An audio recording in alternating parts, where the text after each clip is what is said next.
반에서 1번이었습니다. 제일 앞에 서서 앞으로 나란 일을 한 번도 안 해봤습니다. 우리 1번은 안 하는 거잖아요. 이렇게 지금도 기억나는데 5학년 때 아이들이 아침 조회 시간에 떠들어 가지고 선생님이 벌을 줬어요. 앞으로 나란히 해가지고 1시간 동안 적어놨어요. 근데 저는 안 하는 거잖아요 원래. 그래서 안 했는데 가만 생각하니까 지금 단체 기합이라 나도 해야 될 것 같은데 해야 되나 말아야 되나 뭐 이거 고민하느라고 굉장히 힘들었던 기억이 납니다. 왜 키가 안 컸냐면 워낙 안 먹었어요. 입이 짧아가지고 고기도 안 먹고 뭐 하여튼 너무너무 안 먹으니까 아이가 비리비리했습니다. 저희 모친이 저를 보면 얼마나 걱정이 됐겠어요. 뭘 먹으라 해도 안 먹죠. 뭐 고기도 안 먹죠. 그러니까 항상 비리비리하고 체육대회 때 달리기 하면 가다 넘어지고 막 하여튼 너무 그렇게 약한 아이였습니다. 혹시 여러분 주위에 여러분 자녀들 중에 안 커가지고 걱정되는 애 없습니까? 그럼 제가 다른 질문을 한번 던져볼게요. 여러분은 예수님 만난 이후에 지금 뭐 10년, 20년, 30년 신앙생활 해오고 계실 텐데 계속 잘하고 있습니까? 아니면 안 좋은 의미로 한결같습니까? 오늘 이런 이야기를 우리 같이 한번 해보면 좋겠어요. 사실 건강한 아이가 자라야 하는 것처럼 건강한 신앙인은 계속해서 자라가야 되는 거잖아요. 저는 그런 멋진 분들로 여러분들이 계속 자라가면 좋겠고, 특별히 2025년이 여러분의 신앙이 크게 자라는 아주 중요한 그런 계기가 되면 좋겠습니다. 저도 이제 교회를 개척한 지 20년이 됐는데요. 20년 전에 신생아가 지금 이제 대학 들어가는 걸 보잖아요. 그때 청년이었던 친구가 이제 40대가 되고요. 그럼 이제 20년 동안 지켜보다 보면 참 어릴 때, 야, 쟤는 정말 너무 애가 믿음이 좋고 앞으로 기대가 된다 이랬는데 20년 후에 보니까 이렇게 쭉 내리막길로 간 친구도 있고요. 주일학교 때 맨날 뛰어다니고 선생님 잡으러 다니고 분반 공부 걔 하나 앉히려면 그냥 분반 공부 시간 다 가고 하던 애가 어느 날 봤더니 청년부에 갔더니 막 찬양인도 하고 있는 걸 보니까 얘는 또 20년생에 엄청 잘한 거죠. 그러니까 우리가 밑으로 내려갈 수도 있고 제자리에 머물 수도 있는데 우리는 건강하게 자라가야 한다는 거죠. 오늘 본문에 보면 정말 처음 등장할 때는 형편없는 사람으로 등장했다가 마지막에는 너무 멋지게 자라간 한 사람이 나옵니다. 그 사람이 바로 야곱입니다. 창세기에 보면 4명의 족장이 나와요. 아브라함, 이삭, 야곱, 요셉 4명 나오는데 제일 많은 분량으로 기록된 사람이 야곱이에요. 여러분, 제일 많은 분량으로 기록됐다는 것은 좋은 의미일까요? 나쁜 의미일까요? 좀 복잡한 의미일까요? 인생에서 할 얘기가 많은 분들은요, 고생 많이 한 분들이에요. 제 이야기는 책으로 몇 권 써야 됩니다. 이런 분은 고생을 많이 한 분들이에요. 아브라함, 이삭, 야곱, 요셉 중에 제일 조금 나오는 사람이 누굴까요? 이삭이에요. 이삭은 조금밖에 안 나와요. 이삭은 아버지가 기반 다 닦아놓고 거기서 그냥 신앙생활 잘하다가 조용히 가셨어요. 그래서 별로 할 얘기가 없는데 야곱은 할 얘기가 많습니다. 왜 이렇게 할 얘기가 많은가 하면 자기가 계속해서 문제를 만들었어요. 그래서 야곱의 이야기가 처음 나올 때 보면 야곱은 주로 어떤 사람으로 등장하냐면 마마보이예요. 엄마 치맛자락 잡고 부엌 일 좀 도와줄 것 같은 그런 사람이고요. 형 에서는 사나이답고 나가서 사냥도 하고 건장한 사람이었죠. 이 두 사람을 비교하면 훨씬 에서가 멋진 사람처럼 보여요. 야곱은 마마보이였죠. 그 다음에 우리가 잘 아는 사건 있죠. 쌍둥이로 태어났는데 자기가 간발의 차로 동생이 된 것 때문에 너무 억울해가지고 형의 장자권을 자기가 빼앗으려고 하잖아요. 그래서 처음에는 팥죽 한 그릇으로 팥죽 줄 테니까 장자권 넘겨라. 여러분, 세상에서 제일 치사한 사람이 먹는 것 가지고요, 뭐 요거 주면 뭐 이거 얼마 치사합니까? 이게 야곱의 모습이에요. 그리고 나중에 어떻게 합니까?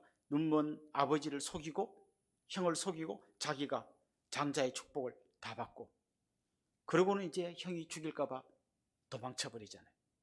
도망쳐가지고 외삼촌 집에 가서 갔더니 자기보다 더 머리가 잘 돌아가는 외삼촌이 기다리고 있잖아요. 그래서 둘이서 서로 치열하게 머리를 굴리면서 살고 있었던 게 야곱의 처음 등장하는 모습이에요. 그렇다면 야곱의 인생 중에 가장 빛나는 때는 언제였을까요? 히브리서 11장에 보면 그게 믿음의 조상들의 이름이 쭉 나오는데 그 한 사람의 믿음의 사람을 소개하는데 그 사람이 믿음으로 잘 살았던 수많은 얘기가 있을 텐데 그 중에서 가장 빛나는 한 이야기만 보통 실어놨어요. 아벨은 믿음으로 제사를 드렸어요. 노아는 믿음으로 방주를 준비했어요. 아브라함은 믿음으로 부모 친척 아비 집을 떠나 하나님이 가라고 한 약속의 땅으로 갔어요. 그럼 야곱은 인생 중에 어느 부분이 가장 빛난다고 생각해서 이 히브리서 11장에 실어놨을까요? 그게 보면 야곱이 인생 가운데 가장 믿음의 사람으로 빛나는 것 같다고 히브리서의 저자가 뽑아놓은 그게 어딘가 하면 야곱이 죽기 직전에 자기 자손들을 축복한 그 장면을 뽑아놨어요. 장세기에 보면 야곱이 침상머리에서 들들들들 떨면서 지팡이를 짚고 지금 막 몸도 제일 잘 못 가누는 그 상태에서 자기 아들들과 손주들에게 축복하는 얘기가 나와요. 그게 야곱의 인생에서 가장 믿음이 빛났던 때라고 히브리서 저자가 소개합니다. 그 야곱은 처음에는 마마보이, 형 속이고 아버지 속이고 외삼촌하고 막 잔머리 굴리고 하던 그런 사람으로 나왔지만 점점 믿음이 자라가지고 제일 믿음이 좋았던 때가 언젠가 하면 죽기 직전이에요. 다른 말로 하면 그는 바닥에서부터 시작해서 마지막 숨 거두기 직전까지 믿음이 계속해서 자라갔던 거예요. 저는 여러분이 언젠가 우리 주님께서 부르실 때 주님께 부름받는 그때가 여러분 믿음으로 치면 최고 전성기 때 가장 빛나는 그때 부름받기를 원하고 거꾸로 이야기하면 여러분이 천국 갈 때 그때까지 여러분의 믿음이 계속해서 자라갈 수 있기를 주님의 이름으로 축원합니다. 그런데 야곱이 이 믿음이 계속 자라갔는데요. 자라간 걸 잘 보면 이렇게 쭉 일정하게 자라갔다기보다는 약간 평범하게 가는 것 같다가 어느 순간 탁 점프하는 때가 와요. 그리고 또 좀 가다가 또 팍 점프해요. 또 가다가 팍 점프해요. 이렇게 몇 번의 점프를 하면서 이 사람 믿음이 자라갑니다. 언제 점프를 했냐? 대부분은 인생의 위기가 찾아왔을 때예요. 또 한 가지 야곱의 믿음이 점프했을 때 하나의 또 중요한 공통점이 있는데 자기 삶의 거처를 옮길 때였어요. 그래서 저는 성도들은 이사가 좋은 집으로 가는 것 그 이상이라고 생각해요. 혹시 여러분이 이사 갈 기회가 있다면 정말 교회 가까이로 오시고 또 한 가지는 그때를 계기로 여러분의 믿음이 크게 점프할 수 있는 그런 때가 되면 좋겠고요. 혹시 여러분 중에 인생의 고난이나 위기를 만났다면 지금 내가 힘든 터널을 통과하지만 지금이야말로 내 믿음이 놀랍게 점프할 기회다, 이런 마음으로 하나님 앞에 나아가면 좋겠습니다. 야곱의 인생에서 처음 그가 놀라운 믿음의 점프를 이루었던 때가 언젠가 하면 형과 아버지를 속였잖아요. 속이고 장자의 축복을 받고는 외삼촌 집으로 도망을 갔습니다. 이 건장한 형이 따라와서 자기를 죽일지도 모른다는 생각 때문에 막 죽기 살기로 달린 거죠. 한 번도 안 가본 길을 달려간 겁니다. 그러다가 그가 베델이라는 곳에 도착해가지고 지쳐서 쓰러져서 돌멩이 하나 베고 잠들었을 때 하나님께서 그를 찾아와 주셨어요. 자기가 힘들어서 하나님을 찾아간 게 아니라 하나님이 땅바닥에서 뒹굴고 있는 야곱을 찾아와 주셨어요. 그리고 놀라운 환상을 보여주셨습니다. 사닥다리가 놓여있고 천사들이 오르락 내리락 하는 그 놀라운 장면을 그가 보았습니다. 그때 하나님이 그에게 약속을 주십니다. 네가 어디로 가든지 내가 너와 함께 하겠다. 엄청난 약속을 받았습니다. 혼자 지금 형한테 안 잡히려고 혼자 도망가는 줄 알았는데 하나님이 내가 어디로 가든지 나와 함께 해주시겠다는 약속을 받았어요. 엄청난 약속을 받았어요. 그때 그가 일어나서 하나님께 제단을 쌓고 이런 고백을 합니다. 하나님이 과연 여기도 계셨건을 내가 알지 못하였도다. 이게 무슨 말일까요? 자기가 알던 하나님은 자기 부모님과 살던 그 동네만 계시는 조그만 하나님인 줄 알았는데 여기도 계셨구나. 여기만 계시는 게 아니라 내가 가는 외삼촌집, 내가 어디로 가든지 거기도 계시겠구나. 하나님에 대한 눈이 확장 열리는 놀라운 믿음의 점프를 이루어낸 게 창세기 28장에 나오는 베델에서 만난 하나님 이야기입니다. 그리고 두 번째 그가 하나님을 만난 게 오늘 본문의 이야기예요. 이번에는 거꾸로 외삼촌 집에서 고향으로 돌아오는 중이었어요. 그는 많은 재산을 모았고 많은 대가족을 거느리고 남들이 볼 때는 금이 환영하는 것처럼 보였어요. 그런데 소문을 들었습니다. 형이 400명의 건장한 사람들을 데리고 자기를 만나러 온다는 거예요. 이 형이 와서 한 번만 휘저으면 그가 20년 동안 이루어놓은 이 모든 게 하루아침에 다 날아갑니다. 물거품이 되는 겁니다. 그 위기의 순간에 놀랍게도 또 하나님이 그를 찾아오십니다. 그리고 오늘 본문의 이야기가 이어지고 그의 인생에 또 놀라운 점프를 이루어냅니다. 그리고 창세기 35장에 가면 그의 가정에 위기가 닥쳐왔습니다. 자기 딸 디나가 밖에 나갔다가 성폭행을 당합니다. 그것만 해도 엄청난 충격인데 그 디나의 오빠들이 가서 성폭행한 그 세겜 족속들을 다 죽여버립니다. 할례를 받으면 결혼시켜주겠다고 거짓말한 다음에 할례 받아서 움직이지 못한 그 사람들을 다 죽여버렸습니다. 이제 피를 부르는 복수가 곧 기다리고 있는 아주 위기를 맞았습니다. 그때 하나님께서 야곱에게 말씀하셨어요. 베델로 올라가라. 그가 처음 하나님을 만났던 그 감격의 자리로 다시 올라가라라고 말씀하셨습니다. 그래서 그는 그 하나님의 말씀을 듣고 베델로 올라가면서 그동안 올라가려고 하면서 가족들하고 이야기를 하다 보니까 자기 집에 우상들이 많이 들어왔어요. 그걸 다 버리고 정말 다시 그 가정이 영적인 대부흥을 경험하는 게 창세기 35장의 이야기예요.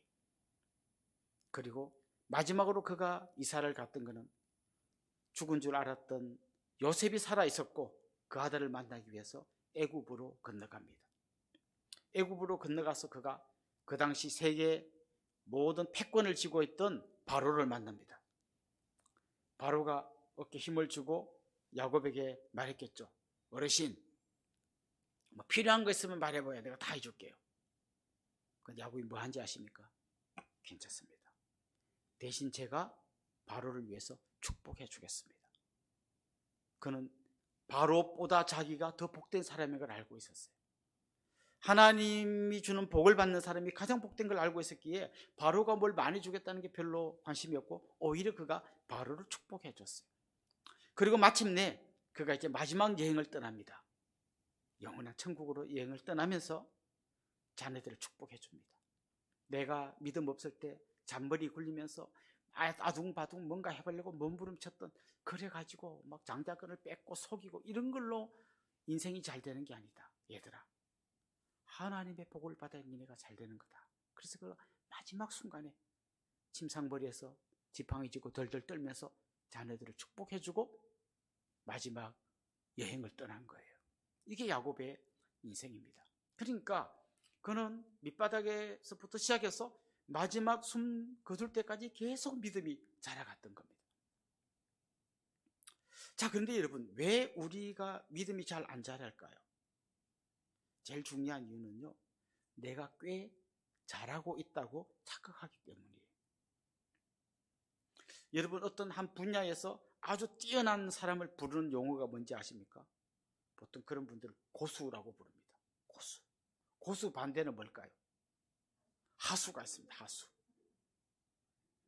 하수는 자기가 뭘 못하는 걸 알아요. 그래서 뭔가 잘해보려고 막 몸부림을 치다 보면 발전하는데, 고수가 아닌데 스스로 고수라고 착각하는 분들이 있어요. 이런 분들을 전문 용어로 중수라고 부릅니다. 사전에는 안 나옵니다. 제가 만든 용어예요. 중수가 잘하기가 굉장히 어렵습니다. 뭐 이런 거죠. 남편이 아내한테 말합니다. 여보, 이제 내년이면 우리 결혼 20주년인데 우리도 20주년 맞아서 하와이로 한번 여행 가자. 근데 내가 소문을 들어보니까 하와이 가면 맨날 수영장 가서 막 수영하고 뭐 바다에 가 수영한다는데 당신 수영 못하잖아. 그러니까 1년 동안 수영을 배워. 그런 다음에 우리 결혼 기념일날 하와이 가자. 그랬더니 아내가 나 혼자 갈 때 좀 부끄러워. 당신도 같이 가면 안 돼. 이 사람아, 내가 한탄강 물개가 내 별명이야. 내가 왜 가? 당신 열심히 가서 배워. 그래갖고 이제 1년 후에 하와이 갔어요. 갔더니 부인은 막 자유형, 배영, 저병 막 하고 있는데 개헤엄치면서 여보 같이 가 하는 이 사람이 중수예요. 차라리 부인처럼 나는 수영 못해요 했으면 배워갖고 잘할 텐데 자기가 잘한다고 생각했기 때문에 배울 생각을 안 하는 거예요. 잘할 생각을 안 하는 거예요. 그래서 그냥 그 자리에 머물러 있는 거죠. 그런데 고수하고 하수는 하는 행동이 비슷해요. 이렇게 길을 가는데 껌 씹는 이 중딩이 아저씨 담뱃불 좀 빌려줘요. 그럼 태권도 한 8단쯤 되는 분은요, 아휴, 없어요. 예, 그러고 갑니다. 그럼 하수는 어떨까요? 아저씨 담뱃불 좀 빌려줘요. 그분은 덜덜 떨면서 말하는데 멘트는 똑같아요. 없어요 하고 갑니다. 그런데 이때 야 일로 와봐, 너네 다 죽었어 하고 우통 벗는 사람 있죠. 이 사람이 바로 중수예요. 태권도 빨간띠. 예, 이런 이게 제일 위험한 사람이라는 거죠. 그런데 중수가 사는 법이 있어요. 중수는 어떻게 자기가 중수라는 걸 안 들키고 고수인 것처럼 하고 살 수 있는가? 자기를 잘 포장하면 돼요. 고수인 것처럼 포장하면 남들이 볼 때 오, 괜찮은 분 같다 이렇게 해서 속아주는 거죠. 이걸 제일 잘하는 사람들이, 성경에 나오는 사람들은 중에는 바리새인들이에요. 자기를 잘 포장해서 자기가 굉장히 잘한다고 스스로 생각했습니다. 바리새인의 기도가 이런 거죠. 옆에 세리가 같이 기도하러 성전에 올라갔는데 하나님 저는 11조를 드리고 일주일에 2번씩 금식하고 저 세리 같은 놈하고는 다른 사람입니다 라고 하나님 앞에 나서 기도합니다. 자기가 굉장히 잘하고 있다고 스스로 생각하는 거죠. 제가 고등학교 때 아주 옛날이죠, 그죠? 그럴 때는 성탄절이 되면 교회에서 아이들이 다 모여서 전문용어로 올 나이트라는 걸 했어요. 밤새도록 교회에서 노는 거예요. 같이 막 그 예배도 드리고 게임도 하고 그 다음날 새벽송 나갈 때까지 밤새 교회에서 난로가 애들이 둘러앉아가지고 모여서 밤새 놀았어요. 올 나이트를 했죠. 그때 꼭 안 빠지고 한 게 뭔가 하면 선물 교환이라는 걸 했어요.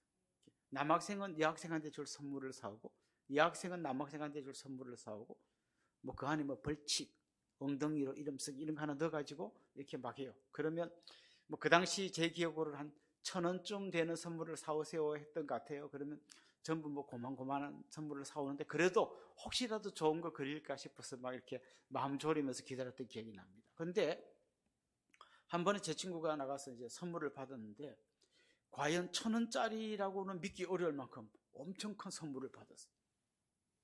너무나 예쁜 포장지에 쌓이는 너무 큰 선물을 받았어요. 그래서 그걸 다 뜯어봐야 되잖아요. 그래서 포장지를 벗기고 뚜껑을 열었더니 그 안에 또 이만한 선물이 들어있어요. 제가 여기까지 이야기하면 이야기가 어떻게 끝날지 알겠죠? 계속 나오는 거예요. 계속. 나중에는 요만한 게 나오는데 저기에 1,000원짜리가 들어갈 게 뭐가 있지? 반지인가? 있는데 마지막 상자를 딱 열었더니 종이가 똘똘 말려 있는데 탁 펴봤더니 포장지 잘 챙겨 가세요. 포장지 값 1,000원 이렇게 적혀 있었던 기억이 납니다. 실속은 하나도 없는데 포장만 열심히 했는데 그때는 되게 개 빼고 나머지는 진짜 죽는 줄 알아서 재밌어가지고 막 웃고 막 그랬는데 어떻게 보면 우리의 삶의 모습 가운데도 그런 게 많지 않을까 그런 생각을 해봅니다. 사실 야곱의 인생을 잘 보십시오. 어떻게 보면 형편없는 젊은 시절을 보냈는데 그때 그가 계속해서 추구했던 게 뭡니까? 장자권을 갖자. 마치 요즘 누가 박사 학위를 하나 가지려고 가짜 박사 하듯이 속여서라도 장자권을 갖자. 팥죽하고 바꿔서라도 갖자. 눈먼 아버지 속이고 짐승털 붙이고 머리 뒤밀고라도 내가 이거 장자권 갖자. 그가 추구했던 포장지는 주로 이런 거였던 거죠. 그러다 외삼촌 집에 가니까 그의 눈이 반짝거리게 만든 한 여인이 보였습니다. 라헬.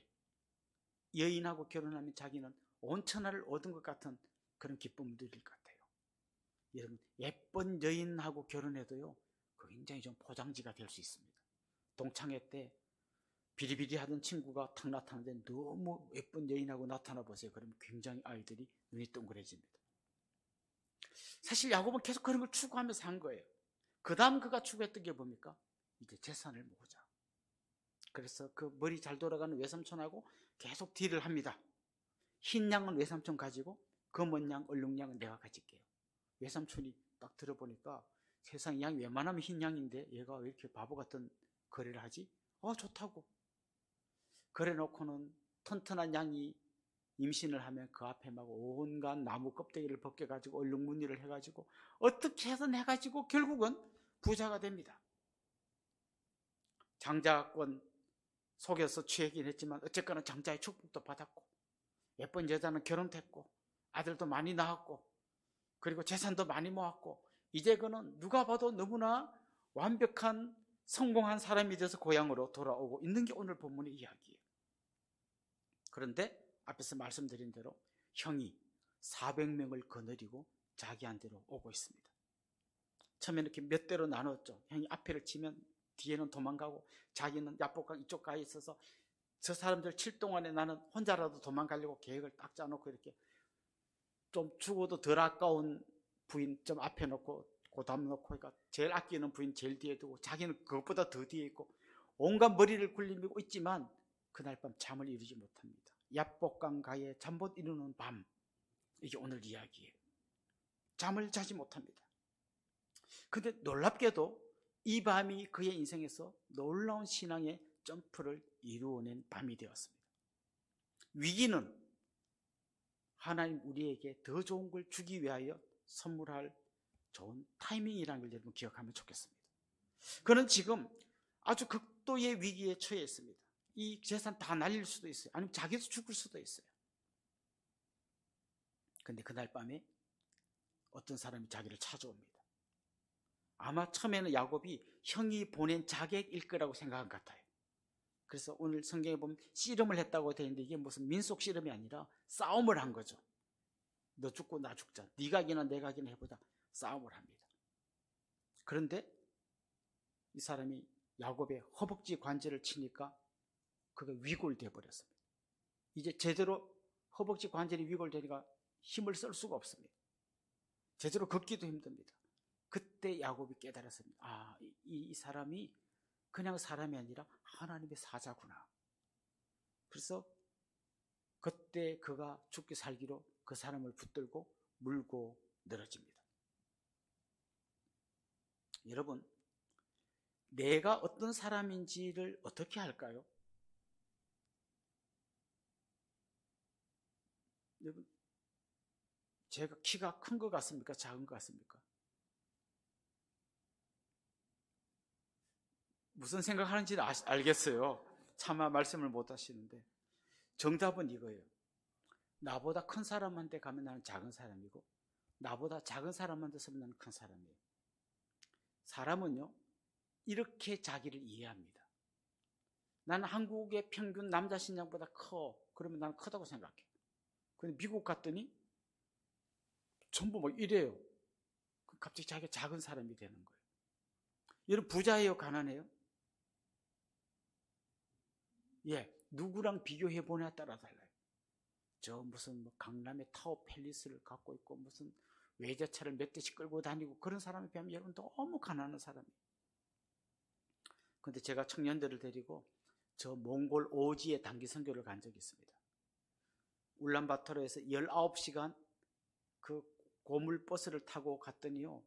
그 버스의 밑에가 구멍이 뽕뽕 나 있는데 거리로 막 고비 사막 이런 데를 통과했더니 막 먼지를 다 뒤집어 써가지고 마스크하고 막 수건으로 눈만 내놓고 있었는데 내리니까 전부 다 머리가 하얗게 됐어요.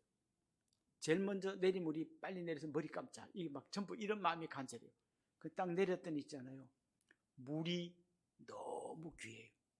하루에 한 집에 물 1리터씩 배급해줘요. 거기서 여러분 이 머리 샴푸하고 린스에서 감으면 이건 인간도 아니에요. 남의 집 3일치 물을 써도 다 못 감잖아요. 그러니까 머리를 못 감고 있으니까 머리가 완전 수세미가 되어 있는 거예요. 그러니까 뭐 여학생이 죽을라 하죠. 화장실이 없어요. 그냥 그 광활한 대지가 다 화장실이에요. 그런데 다행히 우리가 묵었던 그 학교에는 화장실이 있긴 있는데 나무로 이렇게 지어놨는데 이게 바람이 하도 부니까 이렇게 되어 있어서 화장실을 요러고 들어갔는데 앞에 또 문이 없어요. 그래서 형제들이 막 라면 박스를 막 테이프로 붙여서 대충 만들어 갖고 이렇게 누가 열까봐 붙들고 막 볼일 보고 푸세식. 거기서 한 일주일 있다가 인천공항에 딱 내려서 화장실을 갔는데요, 따뜻한 물이 나오는 거예요. 눈물이 줄줄 나오는 거예요. 여러분 부자예요, 가난해요? 거기에 비교하면 여러분은 엄청 부자예요. 자, 그렇다면 내 신앙이 어느 정도 되는가를 어떻게 알 수 있을까요?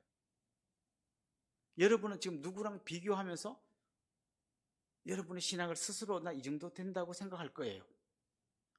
오늘 이렇게 귀한 집회를 하는데 안 온 사람들에 비하면 나는 너무나 믿음이 좋은 사람이에요.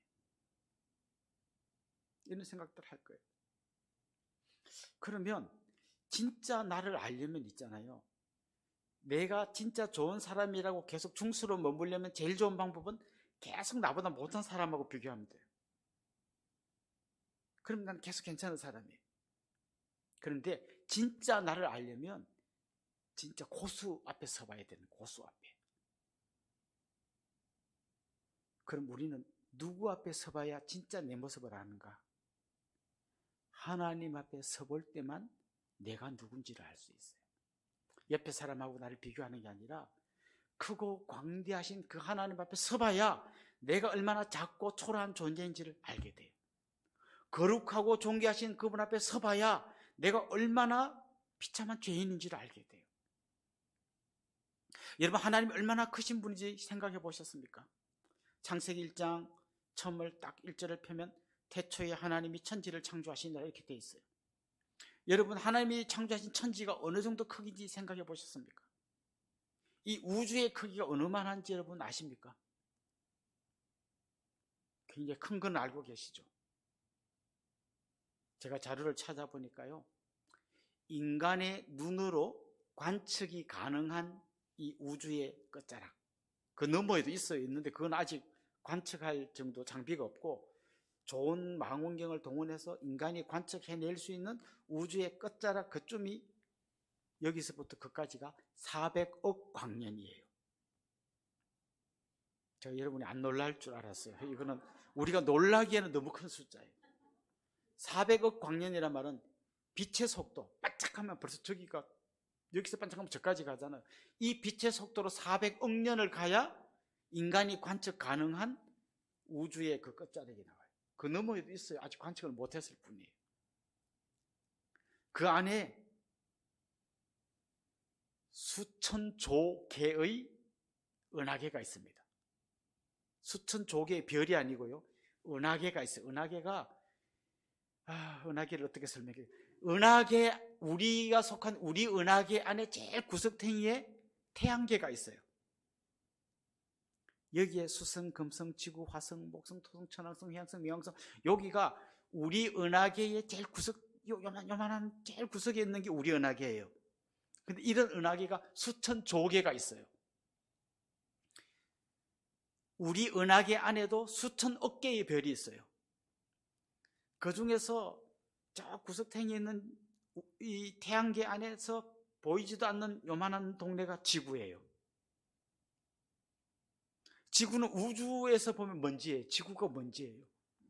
그럼 그 지구 안에 있는 광명과 광명 안에 있는 소화동과 소화동 안에 있는 그 아파트와 거기 있는 501호와 거기 있는 나는, 이거 먼지도 아니에요. 이거는 그냥 없는 거예요, 없는 거. 그냥 우리가 나를 생각하면 나 꽤 괜찮고 학교도 괜찮게 나오고 직장에서 돈도 많이 이러고 있지만, 이 우주를 창조하신 하나님 앞에 서보면 내가 먼지도 안 되는 존재예요. 그 하나님 앞에 서봐야 진짜 내가 누군지 아는 거예요.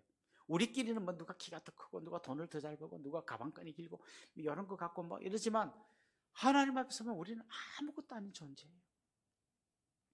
그 거룩하신 하나님 앞에 서보면 내가 이만하면 그래도 꽤 괜찮은 사람 아닌가 생각했던 사람도 자기가 너무 초라한 존재인 걸 알게 돼요.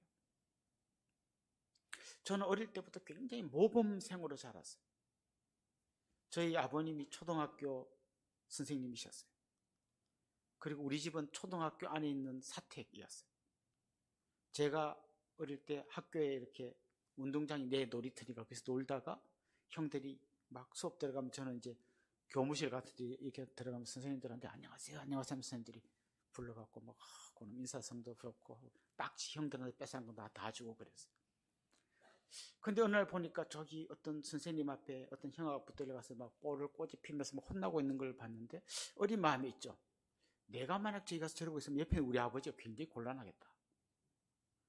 그래서 내가 누가 강요한 건 아닌데 좀 착해졌어요. 그래서 더 인사도 착하게 잘하고 막 더 똘방똘방하게. 그러다 초등학교 5학년 때 우리 아버지가 돌아가셨어요. 이런 마음이 들었어요. 어른들 하는 얘기를 들으면서 최소한 내가 애비 없는 자식 소리는 안 들어야겠다. 그래서 그동안도 착했는데 좀 더 착해졌어요. 그러다가 제가 중학교 2학년 때 우리 어머니가 전도사님이 되셨어요. 저는 이제 전도사님 아들이 된 거예요.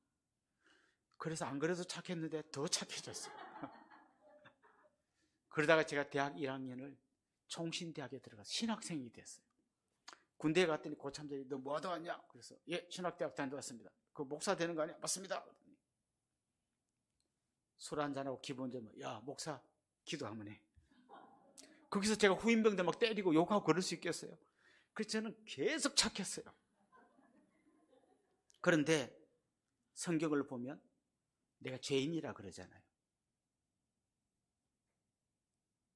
근데 내가 이렇게 생각까지는 안 했는데 죄인은 죄인인데 꽤 괜찮은 죄인이라고 생각하고 있는 거예요. 우리 동네 교도소가 있거든요. 교도소가 있는데 거기 가면 이제 우리 동네 교도소는 징역 한 10년 이상 산 사람들이 사회에 적응하기 전에 마지막으로 기술을 배우는 그런 데예요. 그러니까 징역 1년, 2년은 오지도 못하는 거기 온 사람 웬만하면 살인, 강도, 뭐 강간 이런 사람들이. 근데 거기를 가끔 가는데 가보면요 사람들이 너무 착하게 생겼어요. 만약에 그분 중에 누군가가 저보고 목사님은 나나 다 같은 죄인 아닙니까? 이러면 내가 완전히 기분 안 좋을 것 같아요. 이건 뭔가 하면 끊임없이 우리는 누군가하고 비교해서 나를 괜찮은 사람이라 생각하는 거죠. 그런데 하나님 앞에 서보면 어떻게 했나 이거예요. 그 크신 하나님 앞에 서면 우리는 뭔지도 안 되는데 거룩하신 하나님 앞에 서보면 어떻게 되겠느냐는 거죠. 이사야 6장에 보면 이사야 선지자가 성전에 들어갔다가 그곳에 임재하신 하나님의 영광을 경험합니다. 서랍들이 찬송합니다. 거룩하다 거룩하다 거룩하다. 그 놀라운 하나님의 영광을 보고 난 다음에 이사야가 이렇게 고백합니다. 화로다 나여 망하게 되었도다. 나는 입술이 부정한 자요 부정한 백성 중에 거하면서 만군의 하나님 여호와를 배웠음이로다. 그전까지 선지자로서 여러분 회개하세요 똑바로 하세요 막 했던 이사야 선지자지만 하나님의 영광을 보니까 거룩하신 하나님 앞에서 보니까 자기가 얼마나 처참한 죄인인가를 깨닫게 된 거예요. 베드로가 예수님을 인격적으로 만났던 때가 있습니다. 그전에도 몇 번 만났어요. 근데 그때는 참 훌륭한 선생님이구나 정도로 예수님을 알았어요. 그러다가 어느 날 밤새도록 고기를 잡으려고 나갔는데 한 마리도 못 잡고 왔어요. 근데 새벽녘 예수님이 나타나서 깊은 데로 가서 그물을 던져라 던졌더니 엄청난 고기가 잡혔습니다. 그때 베드로의 눈이 열렸어요. 엄청난 물고기를 본 게 아니라 엄청난 물고기를 잡게 해주신 주님을 보게 됐어요. 그때 베드로가 어떻게 했는지 아십니까? 주님 앞에 무릎을 꿇었습니다. 그리고 이렇게 말했습니다. 주여 나를 떠나소서. 나는 죄인이로소이다. 나는 당신과 같이 이렇게 얘기를 할 그런 존재가 아닙니다. 저는 죄인입니다. 하나님을 제대로 만나면 내가 누군지를 알게 됩니다. 하나님을 제대로 만나면 내가 얼마나 작고 초라하고 그리고 얼마나 죄인인지를 제대로 알게 됩니다. 남하고 비교한 상대적인 그런 사람이 좀 괜찮은 사람이 아니라 하나님 앞에서 너무나 먼지도 안 되는 그러면서도 너무나 죄인인 그런 나를 발견하게 되는 것이죠. 이게 바로 오늘 야복강가에서 야곱이 경험한 겁니다. 그가 하나님의 사자를 만나고 나니까 자기가 누군지를 알게 되는 거죠. 자기의 포장지가 다 벗겨집니다. 장자권 빼고 그 많은 재산 다 내려놓고 예쁜 부인이고 뭐고 다 빼고 너 누구냐. 그래서 오늘 본문에 보면 하나님의 사자가 야곱에게 물어보는 질문이 있습니다. 내 이름이 무엇이냐. 이건 단지 이름 뭐예요? 이규현, 이걸 묻는 게 아니에요. 너 누구냐? 너 어떤 존재냐? 너 하나님 앞에서 네가 어떤 존재냐라고 물어보는 질문이에요. 그때 야곱이 뭐라고 대답하냐면요, 내 이름은 야곱입니다 라고 대답합니다. 이제 겉으로 보면 이름이 뭐죠? 야곱. 이런 대화가 오고 가는 것 같아요. 그런데 이날 밤에 야곱은 진짜 자기가 누군지를 하나님의 사자 앞에 고백한 거예요. 그 전까지 야곱은 어떻게 산지 아십니까? 혹시 여러분 이 장면 기억나십니까? 눈먼 아버지 이삭이 앞이 안 보여요. 늙었어. 그런데 야곱은 온몸에 털을 붙이고 아버지 앞에 고기를 들이밀었잖아요. 아버지가 만져보니까 털은 있는데 목소리가 꼭 야곱 같아. 그래서 물어봐요. 너 누구냐? 그때 야곱이 뭐라고 대답했습니까? 에서입니다 라고 대답했어요. 야곱은 계속 자기가 에서가 되고 싶었고 에서라고 대답하면서 그렇게 살았어요. 에서 같은 장자가 되고 싶었고 에서같이 좀 힘 있는 사람이 되고 싶었어요. 그래서 아버지한테도 에서입니다 라고 말했어요. 그런데 오늘 본문에 나오는 이 밤에 하나님의 사자가 그에게 물어봅니다. 내 이름이 무엇이냐? 야곱입니다. 이 말은 그냥 자기 이름을 말한 게 아니라 좀 의역하자면 야곱의 이름 뜻이 속이는 자거든. 저 속이는 자입니다. 아버지 속이고 형 속이고 외삼촌 뒤통수 치고 온갖 잔머리 굴리면서 여기까지 온 인간 말종 야곱입니다 라고 고백한 거예요. 제대로 그가 하나님을 만난 거죠. 유명한 신학자인 칼빈은 그런 말을 했습니다. 하나님을 알면 나를 알게 되고 나를 알면 또 하나님을 알게 된다.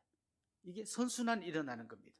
하나님은 알면 알수록 내가 얼마나 죄인인지 알게 되고 이런 죄인을 위해서 먼지만도 못한 나를 위해서 아들을 보내주신 그분을 나를 보면 그분의 그 은혜가 얼마나 큰지를 알게 되는 거죠.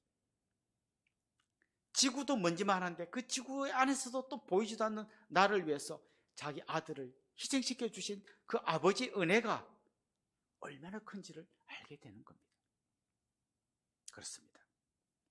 우리의 믿음이 자란다는 건 뭔가 하면요, 내가 하나님을 더 많이 알고 또 한편으로 내가 얼마나 죄인인가를 더 알아가는 이 간격이 커지면 커질수록 믿음이 좋아지는 거예요. 하나님 좋은 분인 거 알아요. 당신 죄인, 죄인 맞아요. 죄인 아닌 사람이 어디 있어요. 이런 거 말고 이게 더 커지는 거예요.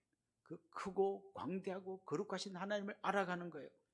죄인 중에 괴수인 나를 알아가는 거예요. 이 간격이 벌어지는 겁니다. 그러면 하나님의 은혜를 우리에게 부어줄 때요, 요 간격이 좁은 사람은 은혜의 강물을 부어주는데 여기서 물이 쫄쫄쫄쫄밖에 안 해요. 간격이 요것밖에 안 되니까. 여기다가 전기장치를 걸면 요만큼 전기가 일어나서 꼬마 전구에 불이 들어왔다 안 들어왔다 하는 거예요. 요 정도 은혜의 간격으로 주님 일을 하면 조금만 하면 지쳐요. 일이 많아서 지치는 게 아니라 은혜의 폭이 너무 좁아서 지치는 거예요. 그런데 이게 점점 커져요. 그 크고 광대하신 우주를 창조하신 그 하나님이 우주의 먼지만도 못한 나를 사랑하셔서 자기 아들을 보내셔서 십자가에 희생시키고 나를 구원해 주신 이 크고 광대한 은혜를 깨닫고 나면 여기 하나님 은혜의 강물을 보내주면 나야가라 폭포 같은 은혜가 넘치게 되고요. 여기다 전기를 걸면 이 광명을 다 밝히고도 남은 전기가 생기는 거예요. 그렇게 가는 사람은 달려가도 피곤치 아니하고 걸어가도 곤비치 아니하고 어떤 역경과 환난이 와도 믿음으로 뚫고 갈 수 있는데 이게 안 되고 요런 약간 크신 하나님, 약간 죄인인 나를 알고 있는 사람은 조금만 힘들면 지쳐버려요. 사랑하는 성도 여러분, 저는 여러분을 싸고 있는 모든 포장지를 다 벗겨냈을 때 내가 누구인지를 제대로 한번 깨달아주면 좋겠어요. 그래야 크고 광대하신 하나님을 만날 수 있습니다. 오래전에 제가 그 TV에서 잠깐 영화를 본 적이 있는데 이런 내용이 오래돼서 기억이 잘 안 나는데 대충 이런 내용이에요. 2차 대전 때 독일군이 유대인들을 다 잡아서 이제 수용소로 보내는 거예요. 한 줄로 쭉 서서 오고 여기에 독일 장교 한 명이 앉아가지고 한 명씩 물어봐요. 이름, 나이 묻고는 저리 가 하면 저리 가고 이리 가 하면 이리 가고 이리 가면 수용소로 가고 저리 가면 죽으러 가는 거예요. 한 명씩 막 옵니다. 그런데 어떤 분이 딱 오더니 큰 가방을 하나 탁 책상에 놓습니다. 그리고 거기서 무슨 메달, 상 받은 메달을 꺼내, 메달 놓고 자기 박사 학위증을 꺼내서 내려놓고 정말 대단한 자기의 것들을 내놓습니다. 그때 그 독일 장교가 딱 쳐다보더니 모아갖고 쓰레기통에 딱 던지면서 물어봐요. 이름. 이때까지는 이게 자기인 거예요. 나는 박사고 이런 메달을 받았고 이런 대단한 사람이고 그걸로 살았는데 그거를 쓰레기통에 딱 집어넣고 이름 하는 순간 그는 발가벗겨진 모습으로 자기를 드러낼 수밖에 없는 거죠. 여러분이 몇 평에 사는지, 어떤 차를 타는지, 여러분의 학벌이 어떤지, 여러분이 남이 볼 때 어떤 포장지로 쌓여있는지 그게 중요한 게 아니라 하나님 앞에서 다 포장지를 벗겨낸 그냥 그냥 내가 크고 광대신 하나님 앞에 서봐야 진짜 내가 누구인지를 알게 되는 거예요. 그리고 나의 초라함과 연약함을 안다면 우리가 할 수 있는 건 한 가지밖에 없어요. 하나님 앞에 엎드려 기도하고 주님 저를 긍휼히 여겨 주십시오. 그것밖에 없어요. 저 교회도 마찬가지라고 생각합니다. 교회가 엄청나게 큰 건물이 있고 막 사람이 수천 명이 되고 막 그러면 있죠. 그게 교회인 줄 알아요. 그렇지 않습니다. 정말 이 교회가 하나님 앞에 섰을 때 우리가 어떤 모습인지를 알아야 되는 거죠. 우리 교회에서는 2년에 한 번씩 새로운 교회를 개척하고 있습니다. 개척하면 우리 교인들을 파송합니다. 그리고 또 그분들 개척하는 데 필요한 재정을 지원해 줍니다. 한 번 하고 나면요 후덜덜이에요. 몇 억 줘야 되죠. 한 70명 이번에 나갔어요. 누가 갈까요? 제일 믿음 좋은 사람이 가요. 핵심 리더들이 가요. 가고 나면 후덜덜이에요. 밖에서는 폼 나는데 안에서는 후덜덜이에요. 그런데 이렇게 하는 이유가 있어요. 이렇게 하면요 우리 통장에 잔고가 거의 없어요. 큰 소리 칠 수 있는 뭔가 끈데기가 없어요. 마치 광야로 나간 것 같은 느낌이에요. 근데 여러분 아십니까? 광야로 나갔을 때 하나님이 만나를 내려주셨잖아요. 하나님이 생수가 터지게 해주셨잖아요. 홍해가 갈라지게 해주셨잖아요. 그래서 우리는 우리 창고에 있는 걸 의지하기보다는 광야로 나가서 하나님의 만나를 먹고 하나님 주신 생수를 마시고 홍해가 갈라지는 걸 경험해보자. 그럼 하루라도 만나 안 주면 다 죽는 거예요. 그래서 어떻게 해야 돼요? 죽고 나서 하나님 앞에 엎드려서 하나님 우리를 불쌍히 여겨주십시오.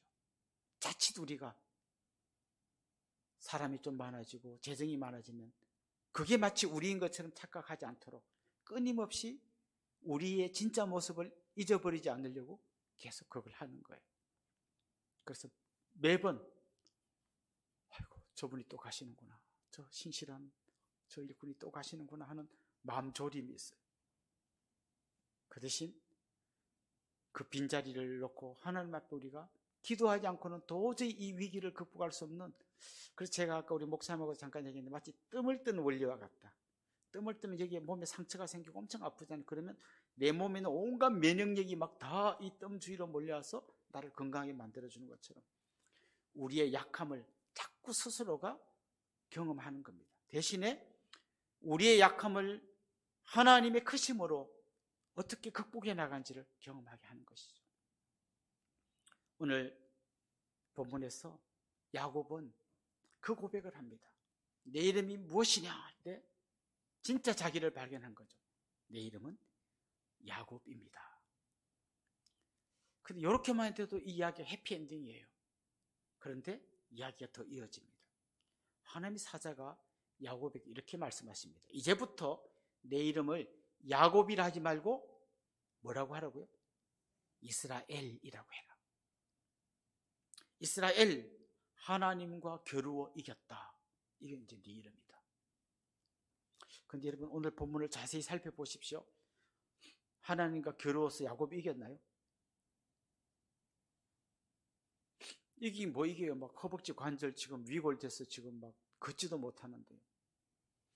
근데 이건 하나님의 선포예요. 내가 졌다, 네가 이겼다라는 하나님의 선포예요. 마치 이런 장면 같습니다. 우리 아들이 어릴 때 한 4살, 5살 이럴 때 맨날 아빠랑 씨름합니다. 누가 이길까요? 항상 아들이 이깁니다. 거의 제가 다 이겨가려고 하는 그 마지막 순간에 아들이 갑자기 대치기를 해서 내가 꼬닥 넘어집니다. 그래서 넘어지면서 한마디 하죠.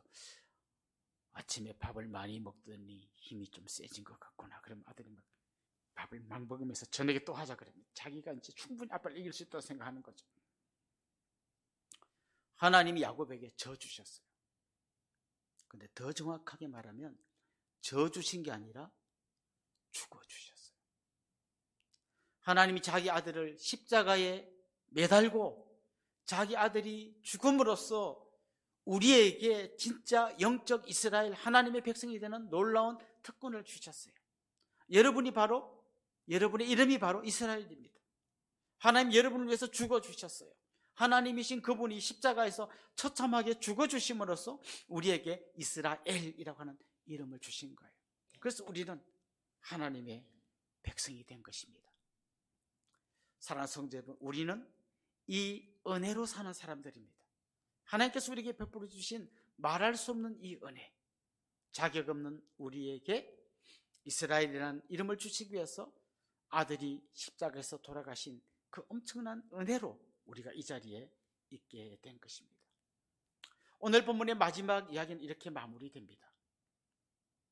야곱이 길을 떠납니다. 형이 오고 있는 그 길을 향해서 이제는 쩔뚝거리긴 하지만 당당히 걸어가고 있습니다. 그런데 오늘 본문이 이렇게 되어 있습니다. 그가 버니엘을 지날 때에 해가 돋았다. 아마 이과 공부를 하신 분들은 밤이 지나고 아침이 됐구나 이렇게 생각하겠지만 문과에서 공부를 하신 분은 이런 걸 느낄 거예요. 야곱의 인생에 새 아침이 밝았구나. 그 다음 얘기가요, 그 형과 얼싸안고 화해하는 대감격의 이야기로 야곱의 오늘 이 야복강 이야기가 마무리됩니다. 하나님을 제대로 만난 사람, 자기를 제대로 만난 사람은 이제 자기를 힘들게 하는 그 사람들을 만나러 갈 준비가 된 사람들입니다. 세상 누구를 만나도, 직장이 어떤 힘든 사람을 만나도 그 사람과 당당하게 맞서서 그를 그리스도의 사람으로 녹여낼 수 있는 사람으로 준비된 사람입니다.